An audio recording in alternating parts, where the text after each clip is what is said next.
Conmigo, largura de días, buena vejez e hijos idóneos, sabios. Porque hay gente que tiene largura de días, pero no tiene buena vejez. Y hay gente que tiene largura de días, buena vejez, pero no tiene hijos idóneos que le quitan la paz. Entonces, vamos a ver cómo a lo largo de la escritura nosotros vemos esto. La lectura que les acabo de decir en Juan 2:16 es muy importante tenerla en cuenta. ¿Está de fondo la música? ¿La dejamos? ¿Te la vamos? Sí. Bueno. Dice, porque los deseos de los ojos, los deseos de la carne y la vanagloria de la vida, ¿sí?, provienen del mundo.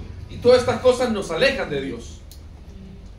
Uno de los aspectos más importantes a estudiar para sanar el alma y no permitir que caigamos en diatribas de deterioro cognitivo, de deterioro de la vida, es no permitir que los deseos controlen nuestra vida. Los deseos. La Biblia dice en Proverbios 10:24, literalmente dice así: lo que el justo desea le será concedido. Hay un principio entonces que es que el justo sabe qué cosas desear. Hay gente que sus deseos lo controlan los deseos de sus ojos, los deseos de la carne, y lo controlan los deseos de la vanagloria de la vida. Y cuando uno entiende la Biblia, se da cuenta que toda la Biblia habla de no permitirse que usted sea llevado por los deseos de los ojos, los deseos de la carne y la vanagloria de la vida, que ya lo vamos a explicar. De hecho, el primer pecado en la Escritura, todo lo que enseñó Jesús, todo lo que enseñó Pablo, era: hermanos, os ruego que no proveáis para los deseos de la carne. Ah, sí lo he estudiado, ¿verdad que sí? Entonces, cuando nosotros no entendemos cuáles son esos deseos, literalmente a veces podemos estar coqueteando con esos deseos, o a veces podemos estar literalmente atrapados en un deseo y ni siquiera lo sabemos. Y es lo más tremendo. Vamos a ver. Bíblicamente, a lo largo de la historia se han estudiado que esos deseos, que son pasiones desordenadas que tenemos dentro de nosotros, se le atribuye la homología de los 7 pecados capitales. Vamos a ver, esta gente tan estudiosa como está aquí, pastora, a ver quién recuerda cuál es uno de los pecados capitales. A ver, un pecado capital, hermano, usted que está anotando, a ver, usted, un pecado capital, dígame un pecado capital. Ay, santo. Ay, santo no es uno, a ver, otro. A ver, otro, uno. Matar. No, pecados capitales. Eso es un pecado, pero no es un pecado capital. Ya va a ver la diferencia. ¿Idolatría? No. Usted se lo sabe. Le digo uno y se acuerda de todos. Digo amigo, lujuria. El otro. Lascivia. La gula. Muy bien, lujuria. Gula, ¿qué más? Envidia. Muy bien, ¿cuál otro? Mentira. No, mentira no. Celos. Envidia. Ajá, ¿cuál más? Lujuria, gula, envidia, ¿cuál más? Orgullo. El orgullo, muy bien. Otro. Terquedad. No. Ay, hermano, hay que estudiar la Biblia. Diga conmigo, el que tenemos en la mañana cuando nos vamos a levantar. ¿Cuál? Pereza. Ajá, muy bien. ¿Cuál otro? Avaricia. ¿Cuál otra? La última. La ira. Estas pasiones, cuando controlan mi vida y yo no trabajo en ellas a través de la palabra, a través del sometimiento, controlan mi vida y puedo vivir en el reino de Dios atrapado en una de esas pasiones desordenadas. Cuando usted vaya y estudia la Escritura en el libro de Santiago y en el Nuevo Testamento, dice, nadie diga que es tentado de parte de Dios, porque Dios ni tienta ni puede ser tentado, sino que cada uno, ¿qué dice la Escritura? De su propia concupiscencia. Cuando usted va a la Real Academia y pregunta qué significa concupiscencia, concupiscencia no es la hermana de Gertrudis, no, concupiscencia significa deseos desordenados. ¿Qué significa? Deseos desordenados. Y estos deseos desordenados son lujuria, gula, orgullo, pereza, envidia, ira. ¿Y cuál falta? Orgullo. ¿No lo había nombrado? Bueno, orgullo. Están los 7. ¿Por qué son esos 7 pecados capitales? ¿Por qué le llamaron así? Porque la envidia, cuando yo siento envidia, no sé si usted alguna vez ha sentido envidia, quiero, pedirle, a ver si usted alguna vez ha sentido envidia. A ver, levanta la mano. Nadie aquí. Envidia sana. No, envidia de la mala, no de la sana. Todo mundo ha sentido envidia en algún momento, es la verdad. Que a usted lo controle la envidia es otra cosa, es verdad. Usted lo ve sano por el mal. Vamos a ver, escucha bien, envidia. ¿Qué es la envidia desde el punto de vista del deseo? No estoy como psicólogo, estoy como profesional de la escritura. Ojo, los sabios describen una persona que está controlada por el deseo de la envidia. El deseo de la envidia es el deseo de lo que tiene el otro. Yo deseo lo que tiene El otro. y además deseo que él no lo tenga. Amén. Ajá. Y además, como él lo tiene, ese deseo me causa a mí el no tenerlo, injusticia, tristeza. Y cuando siento tristeza y envidia porque tengo un deseo desordenado, porque mi cabeza no ha llegado a comprender que a cada uno Dios le da conforme a su capacidad, entonces empiezo, escuche bien, ahí sí viene el pecado. Miento, hablo mal de él, lo calumnio, incluso lo puedo llegar a herir con palabras y a matar. A ver, si esto es verdad, hermano, usted que la veo que es una mujer así muy hacendosa, a ver, dígame usted, ¿por qué uno puede llegar a matar con la envidia a alguien? Y muéstreme un pasaje bíblico en la Biblia que alguien mató por la envidia a alguien más. Caín envidió a su hermano Abel. El primer pecado de la envidia fue producto de ¿qué? De la envidia. De la envidia, hermana, pecado capital. Sí, envidia. Vuelvo a decirlo, digo amigo, la envidia. Envidia. Una cosa es tener envidia y otra cosa también es provocar la envidia. Hay gente que también provoca la envidia. Ahora le pregunto al que está al lado, ¿cuántos de los que están aquí provocan la envidia en los demás? Nadie levanta la mano. Pero uno encuentra que hombres tan elevados como José, dice que José hablaba desmesuradamente y decía, soñé que el sol, la luna y las estrellas se inclinaban ante mí. Y sus hermanos le decían, ahí viene el soñador de sueño. Su manera arrogante, su manera de hablar siempre vanidosamente genera envidia entre los demás. O sea, tan importante como no tener envidia tampoco es generarla. Dígale que está abajo, no generes envidia. Contando lo tuyo. Pero gracias, diga amigo, diga, gracias a Dios. Gracias a Dios. Aquí no hay. Aquí no hay. No hay donde echarlo, ¿no? Bueno, la envidia es un problema muy grande. Ojo, estudiemos otra sencilla, muy sencilla. La lujuria. Ojo, porque esto es un estudio que yo tengo largo, pero quiero reducirlo para llevarlos a algo muy importante, que es lo más importante que quiero que ustedes se lleven. A ver, la lujuria. La lujuria es, escucha bien, el deseo que el otro me desee. Repito, la lujuria es el deseo que el otro desee que el otro. Yo deseo que el otro me desee porque cuando tengo el poder, ojo, de que el otro me desee, lo controlo. Entonces, ese pecado capital llamada lujuria, tenemos un arquetipo bíblico que es Jezabel. Jezabel. ¿Qué es Jezabel? Con sus artimañas de mujer ramera, provocaba seducción y seducía al pobre de acá, que uno dice pobre acá no, era un tipo débil, era un tipo que se dejaba llevar por las naguas, un Sansón también, lujurioso. Uno provoca la lujuria y el otro es esclavo de la lujuria. Dígale que está al lado, ojos cargados de lujuria. Ojos cargados de lujuria. ¿Qué es esa gente que hay a todos lados? Pero hermano, cuando usted se da cuenta, la lujuria como deseo, digo amigo, desordenado. Es la persona que en todo lugar llega, siempre haciéndose el deseable. No está mal, porque en una relación de pareja, el hacerse deseable es natural. La mujer tiene que hacerse deseable, el hombre tiene que hacerse deseable. Pero si yo me quiero hacer deseable para todo el mundo, lo que quiero es que la gente me entregue su deseo, su tiempo, sus recursos. ¿Para qué? Para yo poder controlarlos, manipularlos. Digo amigo, espíritu de Jezabel. ¡Fuera! ¡Fuera! Nombre de Jesús. Diga conmigo, gracias a Dios. Gracias a Dios. Aquí no hay. Aquí no hay. Hasta ahí llego.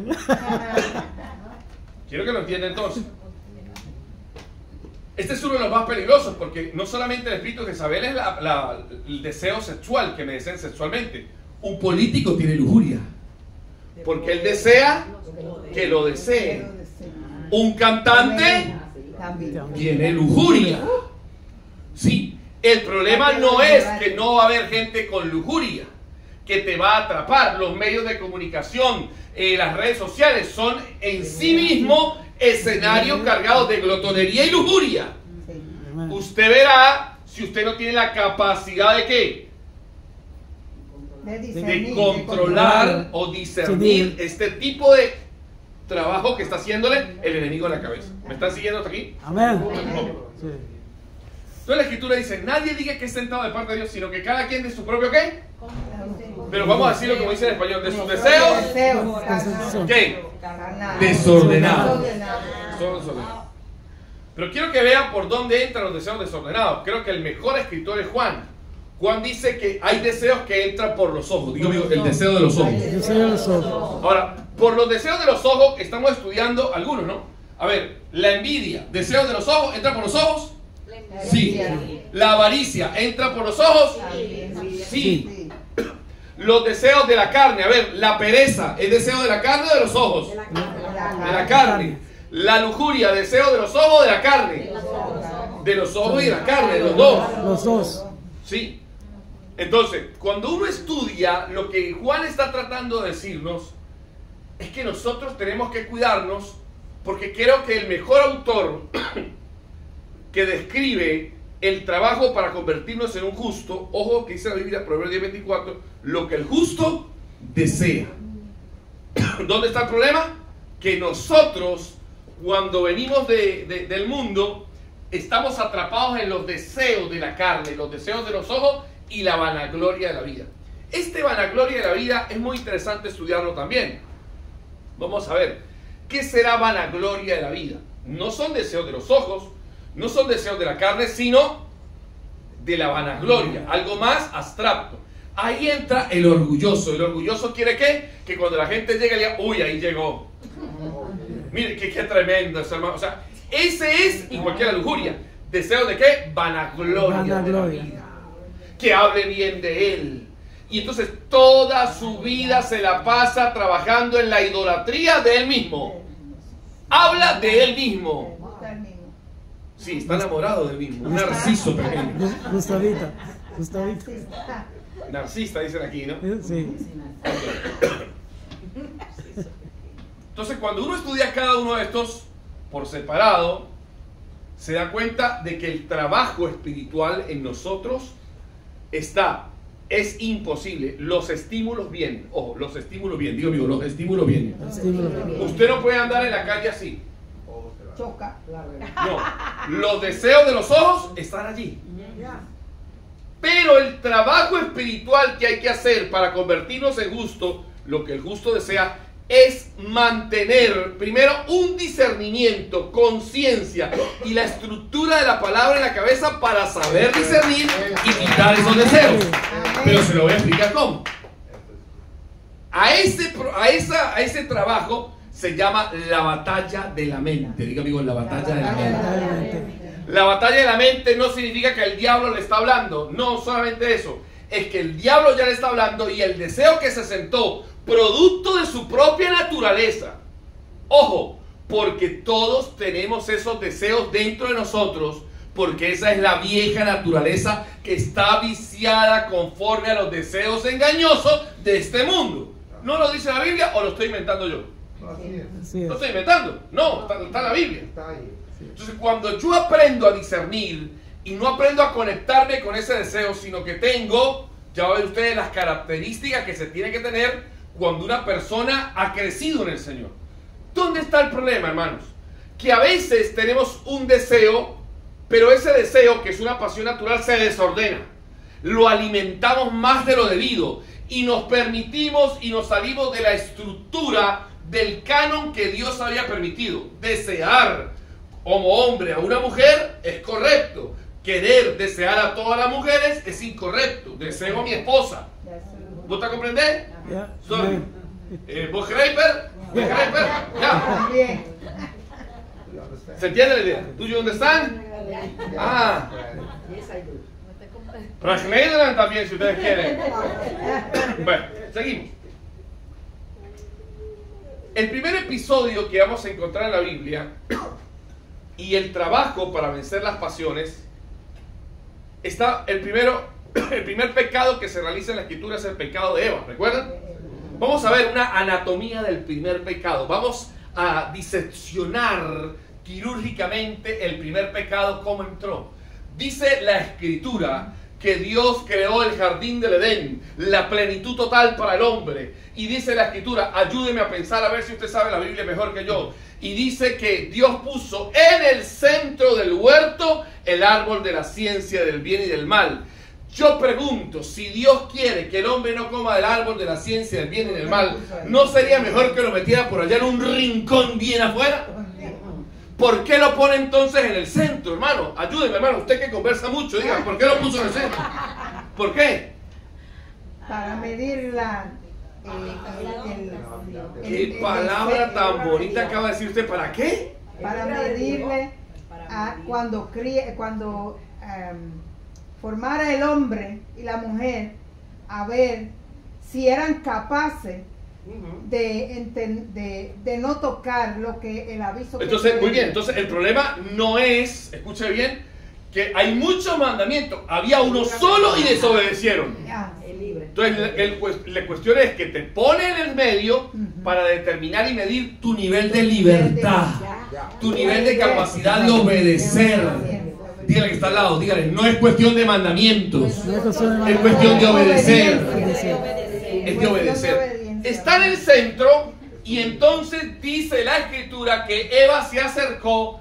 ¿Y qué dice la escritura que pasó entre Eva y el árbol? Dice, y vio el fruto y el fruto era desagradable y se olía feo. Dice. ¿Ney? ¿Cómo dice entonces? Pero como dice, hermano, ayúdeme. Dice, y el fruto era apetecible y codiciable a los ojos. Amén. Llamándole la atención para que peque. Muy bien, exactamente. Escuche bien. Ahí está, diga amigo. Primera instancia. Los deseos de los ojos. Entonces ahí no hubo discernimiento, ahí hubo algo de palabra. Y le dijo, tócalo. Dijo, no, el Señor ha dicho que no lo puedo ni tocar ni comer, porque el día que lo coma, moriré. Nunca, en ningún lado Dios dijo que no lo podía tocar, solo que no lo podía comer. Incluso lo podía bajar, pero no comerlo. Escuche, lo primero que hace el Satanás es que lo toque, se acerque. Y después le dice, porque el día que lo coma, moriré. Y le dice, no señor, usted no va a morir. La tercera instancia pasó directamente. Cuando usted lo coma, ¿será qué? ¿Qué dice la serpiente? ¿Qué dice la naturaleza? ¿Y eso qué es, hermana? Ayúdeme. ¿Deseo de los ojos, deseo de la carne o vanagloria de la vida? ¿Qué es eso? Vanagloria de la vida. Serás como Dios. Y entonces ahí está completamente. Empezó estimulándole. Cuando el deseo te estimula, hay un trabajo que hay que hacer. Pero cuando el deseo te estimula y aparte las voces internas te engañan, te seducen, te hacen pensar que por hacer algo malo o por permitirse eso vas a ganar. Ella dijo, seré como Dios, pero Dios le había dicho, no, morirás.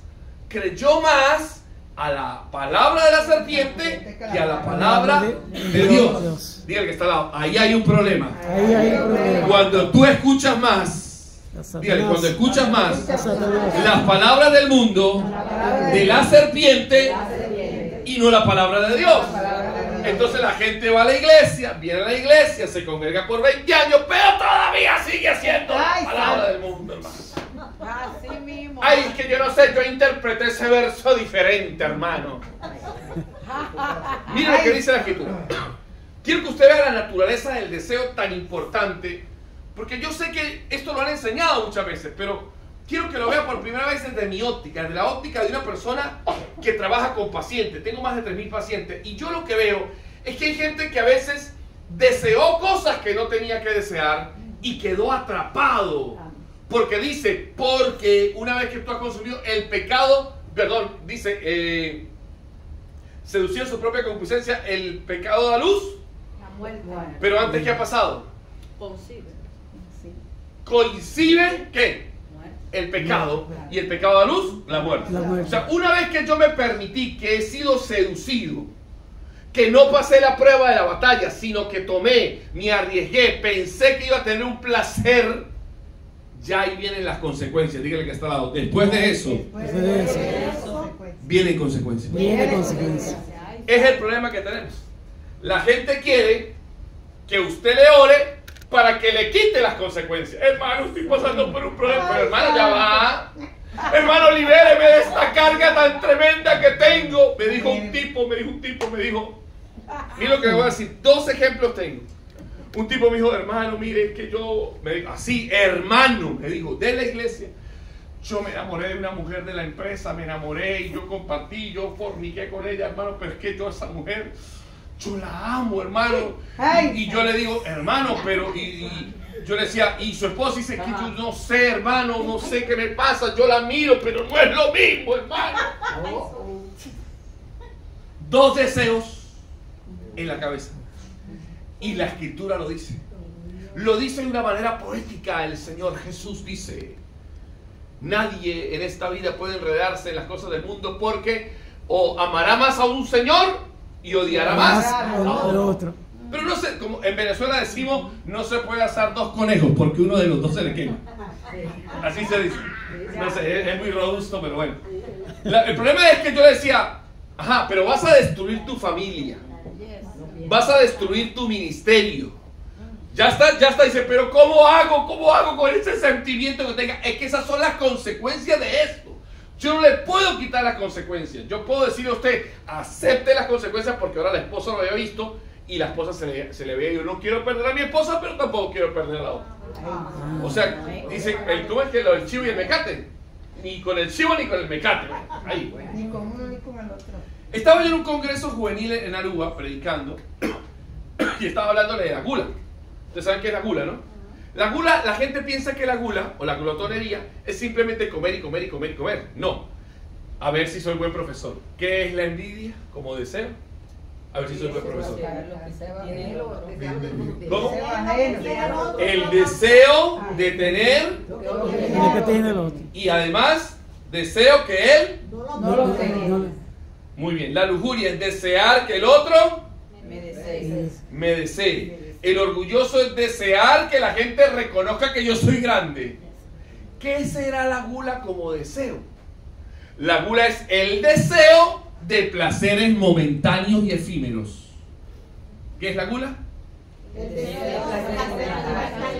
Yo voy a hacer una formación, ya se la hablé con la pastora, empiezo en enero, una formación para consejeros ministeriales con certificación universitaria, donde les voy a enseñar a ustedes cómo identificar el tipo de problema que está sucediendo en la persona. Miren esto tan sencillo. Adicción. ¿Qué es la adicción? Adicción, ¿qué dice la palabra? Me adherí. Adicto, estoy atrapado en un vicio. Pero ¿qué es el vicio o la adicción desde el punto de vista comportamental, del comportamiento?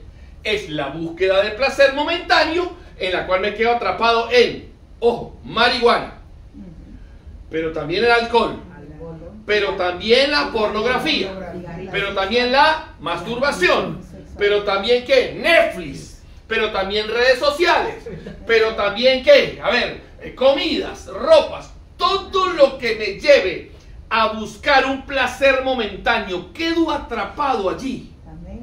Y eso me genera con el tiempo una adicción. Y una adicción es una atadura. ¿Me está escuchando, hermano?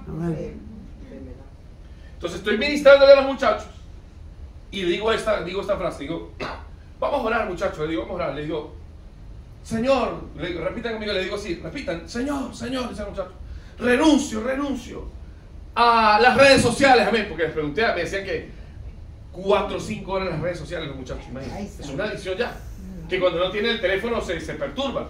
Hay un mecanismo neuropsicológico para generar adicción en eso. ¿Por qué? Porque la recompensa de los jueguitos te da la subida de dopamina Y tú quieres recompensa.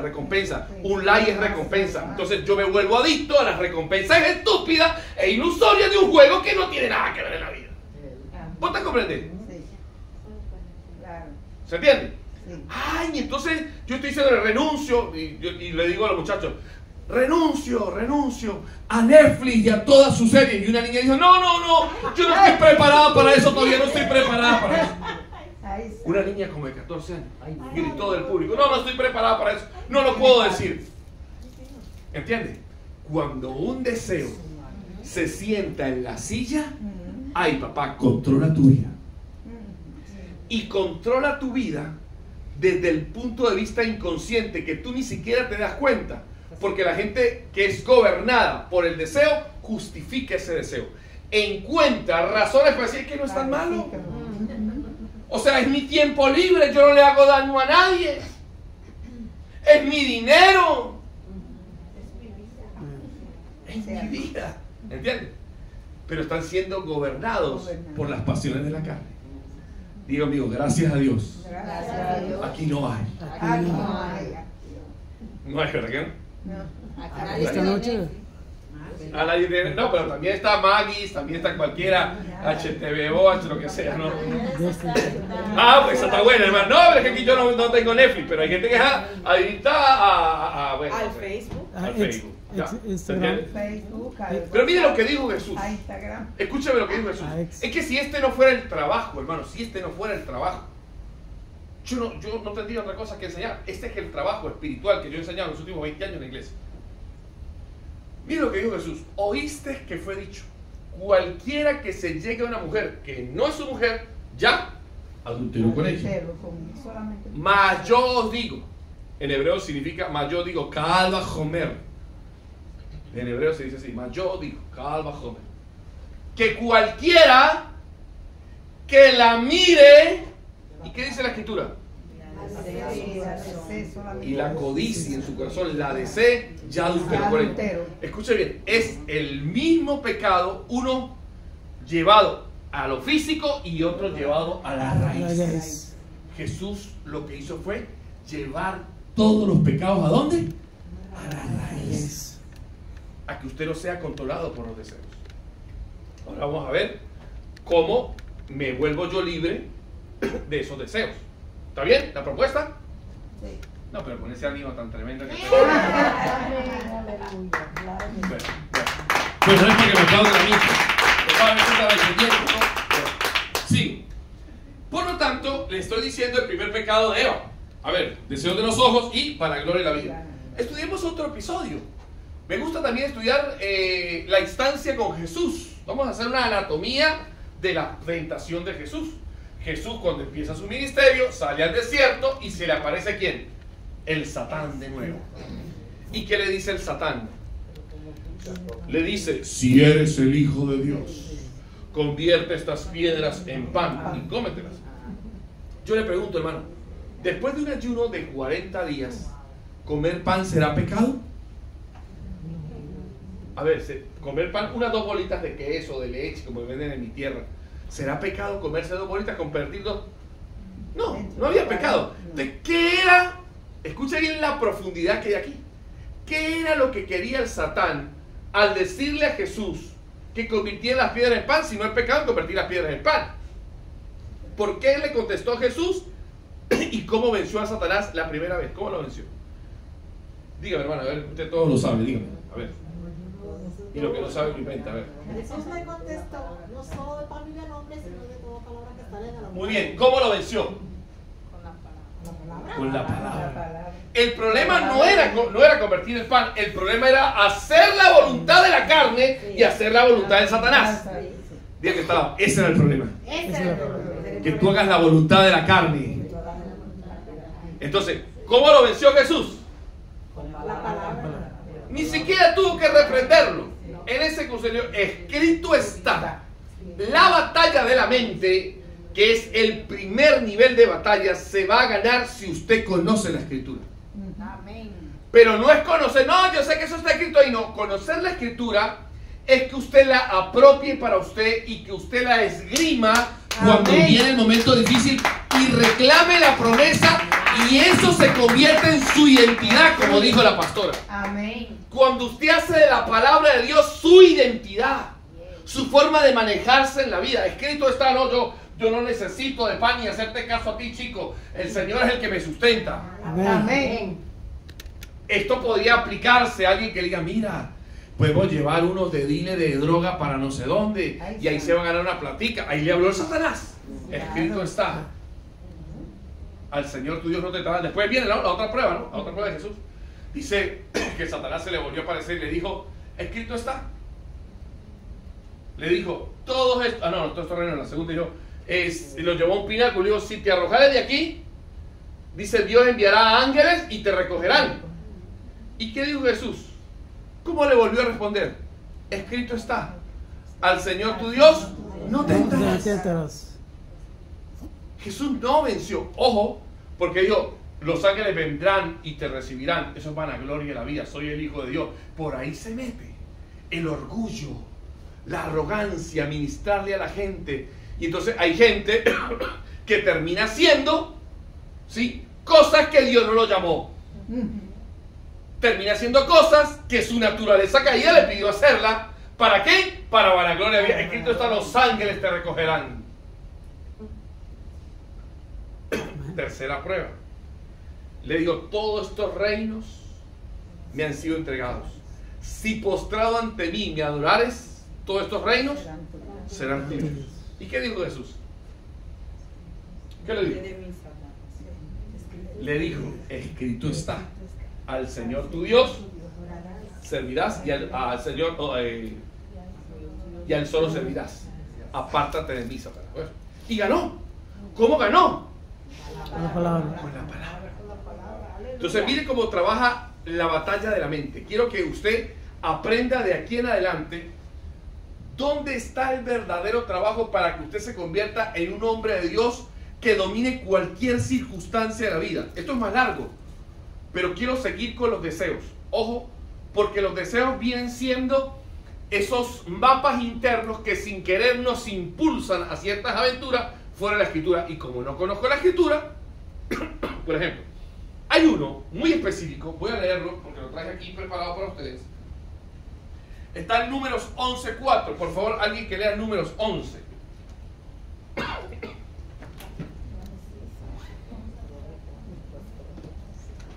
o 11, 3 y 4, sí. ¿Alguien lo tiene allí?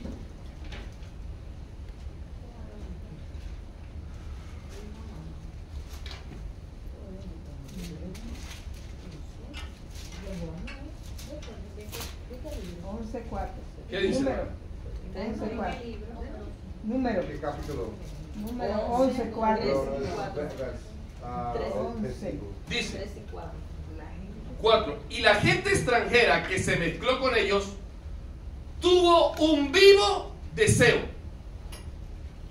Y los hijos de Israel también volvieron a llorar y dijeron: ¿quién nos diera a comer carne? Y dice, escúchame ahí cómo trabaja el pensamiento. Diga conmigo, cuando el deseo se activa, el deseo no es cualquier fuerza, es la fuerza primigenia que tenemos dentro de nosotros. Usted desea y luego piensa. Piensa, luego se emociona y luego actúa. Repita conmigo porque esto es muy importante. Diga amigo, lo que yo deseo, mi mente o lo recuerda o lo imagina. Y cuando usted o recuerda o lo imagina, eso le trae a usted una emoción. O sea que el deseo activa en usted los poderes más importantes que hay dentro de usted: la imaginación, la creatividad o la memoria. No, esto no es cualquier cosa. Escuche bien lo que le estoy diciendo. En el 11.4 dice: y tuvo un vivo deseo. ¿Qué más dice? Cuando un deseo se apodera, mire cómo funciona esto. Dice: nos acordamos del pescado que comíamos en Egipto de balde, de los pepinos, los melones y los puerros y las cebollas. ¿Qué hizo el deseo? ¿Qué activó? Me da un apetito. ¿Pero el apetito de cuándo? Del pasado. Y ese deseo activó ese pensamiento. Pero pregunto, sí, tenían cebollas, puerros, melones, pero ¿qué también tenían en Egipto? Esclavitud. Porque cuando el deseo se apodera, genera una memoria selectiva y usted solamente quiere ver lo que quiere ver. Le genera una miopía analítica y dice, no, pero ya teníamos cebolla, teníamos puerros, teníamos melones. Y entonces esa memoria selectiva opacó la otra realidad. Amén. Hay gente que cuando el deseo del pasado lo vuelve a activar, se le olvida la Biblia, se le olvida promesas, se le olvida todo, porque el deseo se sentó en la silla. Ay, santo. Amén. ¿Se entendió la idea? Amén. Pero no solo eso, mire la anatomía que hay aquí para que nunca lo olvide. Por eso es que cuando un deseo sube a la cabeza y usted lo permite y se seduce, dice, cada quien es seducido de sus propios deseos, los contempla y dice, qué rico sería esto. Ahí usted está haciendo ¿qué? Seducido. Y entonces ese deseo genera imaginaciones, genera memorias. Y usted dice, no, listo. Su mente fue tan poderosa que nubló la otra realidad. Y mire lo que empezó. Digo, amigo, primero, memoria selectiva. O sea, ya perdió usted la batalla. ¿Por qué? Porque ¿qué le hizo el deseo? Que usted pensaba solo en ¿qué? En una parte de la realidad.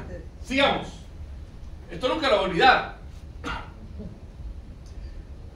Dice, y ahora nuestra alma se seca, pues nada sino este maná que ven nuestros ojos. Los deseos de los ojos con el maná se opacaron.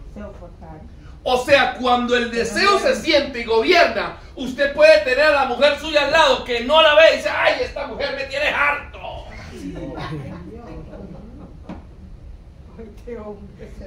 ¿Aló? O este hombre, sí. Discúlpeme, ¿no, pastora? Pero hermano, disculpe, ¿se está entendiendo o no se está entendiendo? ¿Un poquito? Dígale que está al lado. Cuidado con lo que deseas. Cuidado con lo que deseas. Le estoy mostrando el inicio de cómo una sociedad, una persona se puede dañar su vida, su ministerio, porque el deseo cuando sube hace una memoria selectiva y entonces solamente empieza a pensar en ese placer y lo que tiene adelante empieza ¿a qué? A despreciar. Dígale que está al lado. Lo primero que sale cuando una persona está siendo seducido por un deseo es la queja. La primera cualidad. Empieza a quejarse. ¿Qué es este maná que tenemos? Cansados estamos de este maná. Todo el tiempo lo mismo en la iglesia. ¿Estará usted coqueteando en algún otro lugar? ¡Aló! No, gracias a Dios, aquí no pasa. No. Empecé entonces a mirar. Y empiezo entonces a quejarme de lo que sí tengo, de lo que sí es verdadero. Pero mire, el pecado con el deseo caprichoso que tenían, porque hay una forma, deseo desordenado, pero hay otro que es peor que el deseo desordenado. Dígale que está al lado, hay algo peor que el deseo desordenado. Dígale que está al lado, y es el deseo caprichoso. Dice, el escritor dice, y el maná era como semilla de culantro y su color como un color de bedelio. El pueblo, dice, se esparcía y lo recogía y lo molía en molinos o lo mojaba en morteros y cocía en caldera o hacía tortas. Su sabor era como sabor de aceite nuevo. Ya, y dice el 12 y 11, y dijo Moisés, ¿por qué me has hecho este mal con a tu siervo? ¿Por qué no he hallado gracia ante tus ojos que has puesto la carga de todo este pueblo sobre mí? Concebí yo este pueblo, lo engendré yo. Porque una persona con deseo caprichoso es cansón, hermano, cansón. Y dice el versículo 13, dice, ¿dónde conseguiré yo carne para dar a este pueblo? Porque lloran a mí diciendo, danos carne. Y uno dice, ¿cuál fue el pecado? Mira lo que dice la escritura. Cuando usted entiende esto, que empezaron a quejarse, la queja prolonga ese deseo caprichoso. Porque usted empieza a quejarse de lo que tiene, no agradecer lo que tiene, y el deseo sigue sentado en el trono.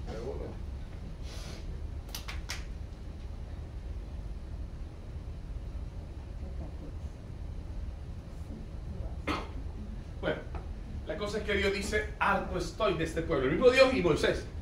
Y uno dice, pero ¿cuál fue el pecado? Se lo tengo aquí en la Biblia aquí. Salmo 78, 19. El rey David dice cuál fue el pecado de este pueblo. Escuche bien.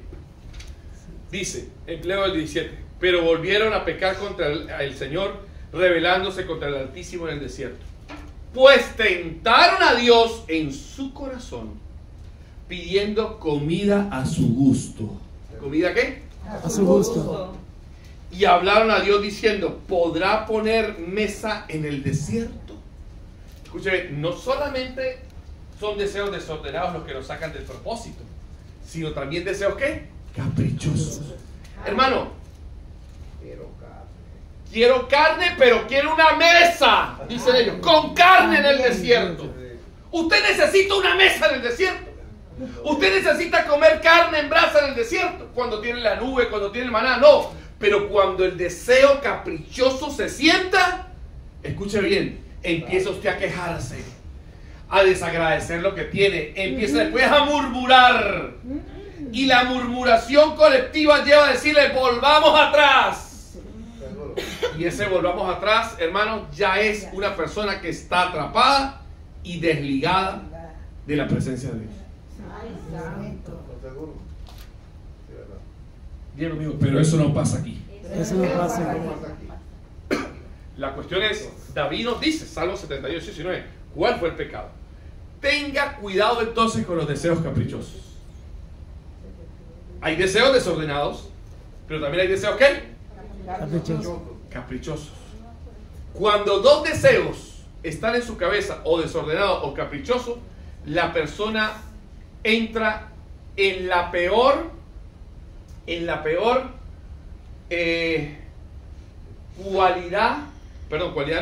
defecto que pueda tener un ser humano. Escucha bien cómo se llama este defecto. Entra en duda. No saben si estamos caminando hacia el frente o si tenemos que regresar hacia el Egipto. Allá teníamos eso y no había que ayunar tanto. Allá teníamos de eso y mira, o sea, ahora me convertí al Señor. O sea, cuando el deseo se sienta y empieza a gobernar el desordenado o el caprichoso, lo hace a usted vivir en duda. No hay peor estado para un ser humano que viva en duda, queriendo hacer algo pero deseando otra cosa que está prohibida. Entonces viene la batalla de la mente. Y la batalla de la mente se pelea, de acuerdo a lo que hemos aprendido en la Escritura, se pelea aprendiendo a discernir. Escuche, se llama el primer antídoto contra cualquier enfermedad. Se llama el principio de la realidad. ¿El principio de la qué? De realidad. Sí, el principio de vivir en el presente. Jesús enseñó, bástale a cada día su propio afán. Hay personas que están atrapadas en el futuro deseando cosas que no van a llegar. O están en el pasado deseando cosas que tampoco van a volver. Dígale que está al lado. Las cosas que Dios te tiene, nuevas, te las va a dar. Te va a dar. No están en el pasado. No está en el pasado. Pueden estar en el futuro. Puede estar en el Pero futuro. tú tienes que construir la vasija correcta. Amén. Amén. Amén. ¿Se entiende? Empezaron a desear. Ojo. Entonces, una persona que no vive la realidad, siempre está atrapado en algo del pasado. O siempre está atrapado en algo del futuro. Si está atrapado en el pasado, porque le prometieron y no le cumplieron, le hicieron daño, tiene depresión. Si está atrapado en el futuro deseando que lleguen las cosas, pero no sabe si van a llegar porque tiene miedo que se le vayan a dañar, no sé si voy a entrar a la tierra prometida, su fe no ha crecido, por lo tanto usted va a sufrir de ansiedad, de incertidumbre. Bástale a cada día su propio afán. El único día, dicen los grandes sabios de Oriente, solo hay 2 días en la vida donde yo puedo hacer algo, donde no puedo hacer nada, perdón. Uno se llama ayer y el otro se llama mañana. Dígale, solo hoy. Solo hoy. Bástale a cada día su propio afán. ¿Saben cómo la gente de Alcohólicos Anónimos? ¿De dónde sacó la gente de Alcohólicos Anónimos los 12 pasos para no permitir que los deseos de la carne, los deseos de los ojos y la vanagloria de la vida los perturben? De la Biblia, aquí en Mateo 6. ¿Saben cuál es el primer principio de ellos? solo por hoy no voy a consumir alcohol. No mañana, no, solo por hoy. Y por hoy, en este momento, no voy a consumir. Es mantener la cabeza en el presente. Es mantener tu atención en lo que sí tienes. Es entender que si Dios te puso en esta iglesia, te dio ese esposo, mira al gordito, a la gordita que Dios te dio. Esa fue la que te dio. Amén. Pero cuando tú te empiezas a pensar, y si se envejece esta vieja más o este viejo se pone más barrigón, entonces usted inmediatamente, su deseo se fue al futuro distorsionado, caprichoso, y usted ¿qué? Empezó a quejarse de él, empezó a murmurar, ¿y qué pasó después? Se alejó. Vuelvan así conmigo, digo amigo, gracias a Dios. Gracias a Dios. Aquí no hay. Aquí no hay. ¿Vamos bien? Ay, ay, ay. Entonces, el primer principio, que usted entienda, cada vez que suba a superficie un deseo, porque lo que voy a decir no es cosa sencilla entenderlo, pero es una de las cosas más profundas que la ciencia ha descubierto, pero la Biblia lo ha dicho. Lo ha dicho en términos de la profecía, en otros términos. Miren, digo amigo, yo no soy mis pensamientos. No soy. Usted no es su pensamiento. ¿Usted alguna vez le ha pasado a usted que usted está pensando algo y usted dice, ¿y por qué yo estoy pensando eso? ¿Le ha pasado a usted? Y si usted es el que piensa, pero usted le está diciendo ese pensamiento, ¿por qué estoy pensando eso? Entonces, ¿quién es el que está pensando en decirle el pensamiento por qué estoy pensando eso? ¿Se entiende la idea, no? Sí, parece un trabalenco, pero no lo es. A ver, si usted está pensando algo y dice, ¿y yo por qué estoy pensando eso? Entonces, ¿quién es el que está en ese pensamiento mirando ese pensamiento? Pero cuando usted no sabe discernir en los pensamientos y usted cree que usted es sus pensamientos, todos los pensamientos se los cree. Pero usted no es su pensamiento.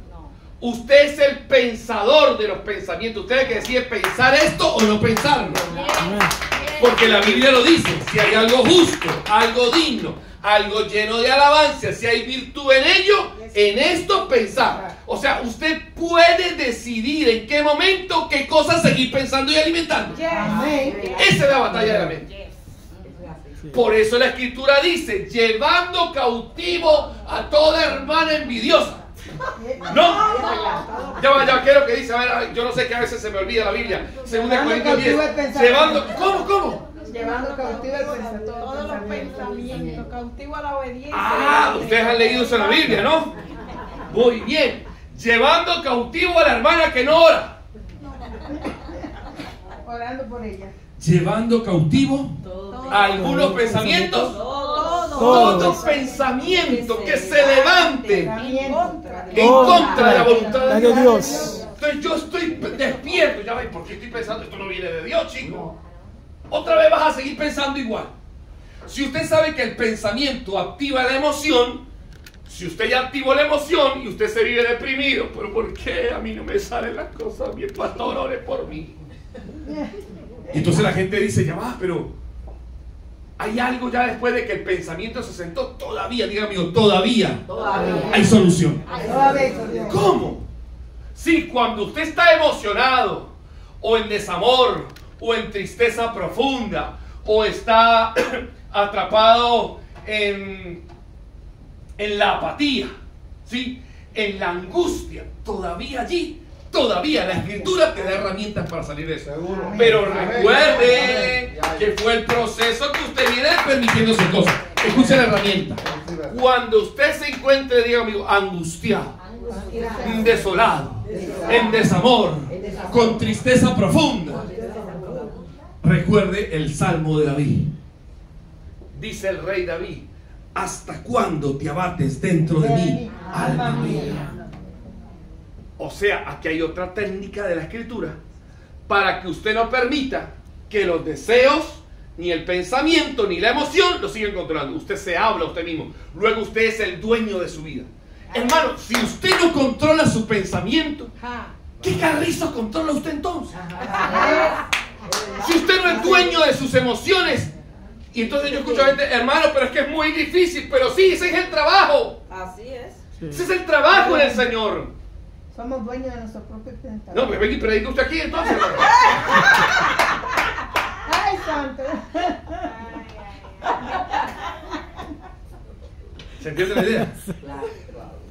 ¿De dónde aprendemos esto? En hebreo, la palabra melech, que significa rey, tiene las consonantes la men, la lamech y la kaf, que significa melech, pensamiento, lev, corazón, y kef, que ve, que es el hígado, las tres, o instinto. Si yo controlo mis pensamientos, controlo mis emociones y controlo mis instintos, yo me convierto en un rey sobre la tierra. Amén. Me convierto en un rey donde mi palabra tiene poder. Amén. Vamos a ver si esto es verdad. Vamos a estudiar un solo personaje. José, vendido por su hermano. Génesis 48 dice, y José era el señor de la tierra. Así es. El señor de la tierra. El Melech HaSiah, el dueño de la tierra. ¿Cómo el dueño de la tierra? Vamos a ver. Preguntan los sabios. A ver, ¿él tenía control en esas tres esferas? Vamos a ver. Sí. ¿Tenía control de sus instintos sexuales y todo lo demás? Sí. ¿Cómo lo sabemos? Lee la Biblia. ¿Pero cómo lo sabemos? Yo de la Porque la mujer de Potifar se le empelotaba todas las noches y todos los días se le cambiaba de ropa, se le metía en aloes y le salía y decía, gordo, duerme conmigo una siesta. Y yo le decía, no, ¿qué pasa? Suélteme, gorila, no. El tipo peleó durante un año. Dios mío, control de sus instintos, de sus pasiones. Segundo, tenía control de sus emociones. ¿Cómo sabemos que tenía control de sus emociones? Algún hermano exégeta en la Biblia que no me la mande a leer, sino que me diga puntualmente dónde está. ¿Dónde? ¿Usted recuerda cuando sus hermanos lo vieron y después él se rebeló ante sus hermanos? ¿Usted cree que después de que sus hermanos lo vendieron, lo sacaron de la casa? ¿Cómo cree usted que sería el corazón de una persona que lo hacen pasar 13 años en la cárcel, que le ocultaron a su padre y usted los ve 13 años después? ¿Cómo sería su reacción, hermana? Usted que se ve una mujer de tan buen corazón. ¿Qué haría usted? Ay, sí, nada, ya. Bueno, gloria a Dios, Así hermana. soy yo. No le salen alas por falta de calcio, hermano. Muy bien. No, pero así Sigamos, soy yo. sigamos. Es broma, hermana, es broma. No se lo tome tan en serio. Ya le enseño eso. Escucha bien. Cuando él llega, le dice, ustedes pensaron hacerme mal, pero Dios revirtió todo esto. No había resentimiento en él. Porque cuando una persona camina entendiendo que la realidad de hoy es esta que tiene aquí, que aunque Dios te haya dado una promesa, tú tienes que trabajar en la promesa que te dio, aunque Dios te dijo que era una promesa. A mí me gusta lo que Dios le dice a Abraham. Le dice a Abraham, sal de tu tierra, de tu parentela, te daré toda la tierra que tú quieras. Pero uno encuentra más adelante a Abraham recorriendo la tierra y comprando la tierra. No fue que Dios se la dio. Entonces, ¿por qué la compra? Ah, porque Dios me da y me da plata también para comprarla. Amén. Ah, pero no solamente eso, cuando muere Sara, le busca esposa a su hijo. No dijo que tendría una descendencia grandísima, porque uno espera y confía en Dios. No, porque un hijo de Dios se mueve en la dimensión física cumpliendo la promesa de Dios. Yes. Aleluya. Diga el que está, no es perezoso. No es perezoso. Aleluya. ¿Vamos bien? Vamos bien. Ah, entonces también José tenía control de sus instintos, De todo tenía. de su corazón, y cómo sabíamos que tiene control en su pensamiento. ¿Cómo sabemos que era inteligente? ¿Por qué? Todo viene del Señor, dice. Porque Dios le da un entendimiento. Pero ¿cómo lo sabemos en la Biblia? Interpretó el sueño de Faraón. Ay, hermana, pero gracias a Preparó Dios. el plan de No, pero aquí predique usted aquí, hermana, entonces. casi. Muy bien, dígalo fuerte para que estos hermanos aprendan. Pudo descifrar el sueño de Faraón. Le interpretó el sueño al copero, al panadero, al mismo faraón, y después, no contento con eso, diga, hermana, ¿qué más hizo? Que preparó el plan de Le rescate. preparó el plan para los próximos 14 años. El tipo era un cráneo. Y uno dice, ¿eso se lo dio a Dios? No, escuche bien. Porque cuando José estaba preso, el comentario, Matthew Henry, el mejor comentarista cristiano, dice que los 13 años que estuvo preso, no estuvo quejándose, porque a mí, porque no. Dice que aprendió los 70, escuche, él estaba preso y aprendió los 70 idiomas que se hablaban en el mundo. Se relacionaba con ministros. ¿Cómo sabía? Porque estaba con el copero y con el panadero que eran ministros. El tipo creció. Y espero que las cosas no tomaran por sorpresa. ¿Se entiende la idea? Ah, entonces yo entendí algo. Hay gente que ante el primer pensamiento, claro, las consecuencias lo abaten, lo dañan, y entonces se la vive toda la vida quejándose de lo que pasó. No la misma gente. Dígale que está, dígale, los brasileños tienen razón. Los brasileños tienen razón. Dígale, para de sufrir, hermano. Aprender. ¿Se entiende? ¿Cómo vamos hasta ahí? Vamos bien. Bien. Yo, Dos cosas para terminar. Dos. Hay muchas cosas para enseñar. Pero esta me parece muy interesante. Una persona que ande en la vida con el entendimiento para que las enfermedades del alma no lo dañen y él sane, ya sabe, primero el principio y la realidad. Él sabe que su cabeza, discernir, es importante. Vive en el aquí y en el ahora del Señor. La palabra aquí y el ahora en hebreo se dice hineni, que fue cuando Dios le dijo al profeta, le dijo, Abraham, detente. Él estaba tan atento cuando iba a matar a Isaac. Dijo, hineni, aquí estoy. Hineni es la forma en que uno le dice al Señor antes de una palabra: Señor, aquí está tu siervo, aquí estoy, pendiente de lo que tú me vas a decir. Pero es un pendiente de atención ¿en qué? En este momento, percibiendo lo que está alrededor.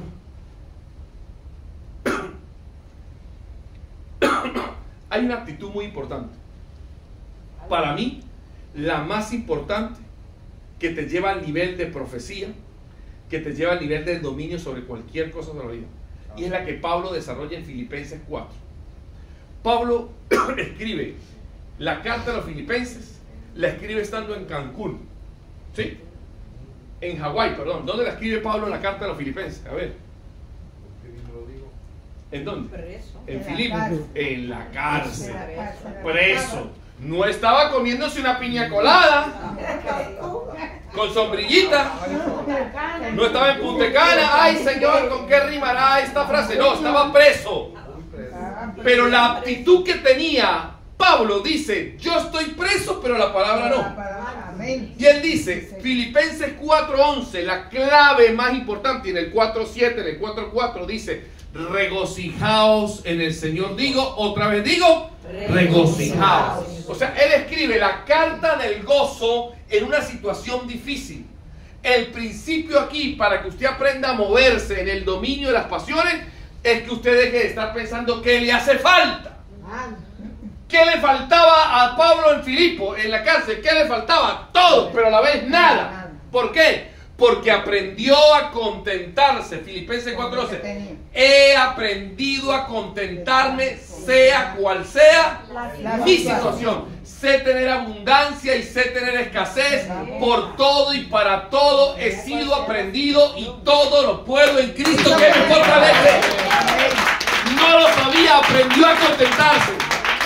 ¿Qué le pasó a la gente en el desierto? No estaban contentos con lo que tenían. El contento se les fue. Y empezaron a sentirse insatisfechos. Y la satisfacción los llevó a murmurar, a quejarse, a destruirse. Entonces aquí hay un principio enorme. Dile que está al lado: cada vez que sientas queja, incertidumbre, revisa al lado qué aspectos tienes para bendecir al Creador. Salmo 34, Salmo de David. David nos dice en el Salmo 34, no sé si usted se lo sabe, hay un coro muy bonito. Dice: bendeciré a Jehová en todo tiempo. ¿Se lo sabe? ¿No? Bueno, su alabanza en mi boca estará. Bueno, pero mira lo que dice Salmo 34:1. Dice: bendeciré al Señor solamente cuando mi esposa me trate bien. Solamente cuando la pastora me mire y me ponga adelante a recoger la ofrenda. ¿Qué dice la Biblia, hermano? Usted que sabe más Biblia que yo, a ver, ¿qué dice la Biblia?